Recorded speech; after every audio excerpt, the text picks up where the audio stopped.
আসসালামু আলাইকুম রহমতুল্লাহ। চলে আসলাম পাবনা জেলার সাথিয়া থানা ধুলারি ইউনিয়ন। আসসালামু আলাইকুম ভাই। ওয়ালাইকুম আসসালাম। এই যে মিষ্টি কুমড়োর ব্যবসা কবে তো করতেছেন? প্রথম আজকে শুরু প্রথম। করছি। কত মন কিনছেন আজ? আজ কিনছি 60 মন। 60 মন। এই মিষ্টি কুমড়ো কোথায় নিয়ে যাবেন? মিষ্টি কুমড়া লেবুল রাজশাহী। রাজশাহী।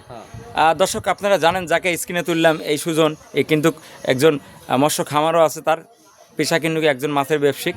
তো এই প্রথম দেখলে মিষ্টি কুমড়া নিয়ে রাজশাহীর উদ্দেশ্যে রওনা হবে, সবাই তার জন্য দোয়া করবেন। আর কি পরিমাণ মিষ্টি কুমড়া কিনছে সরাসরি ভিডিওর মাধ্যমে দেখানোর চেষ্টা করছি। দর্শক, সুজন যে মিষ্টি কুমড়াগুলি কিনেছে তার পুরো ভিডিওর মাধ্যমে কিন্তু আমি দেখানোর চেষ্টা করছি। যাদের বেচার ইচ্ছুক অবশ্যই যোগাযোগ করবেন সুজনের সাথে, কারণ সুজন একজন ভালো সফল ব্যবসায়িক, কারণ সব ব্যবসায় কিন্তু সাফল্য অর্জন করে।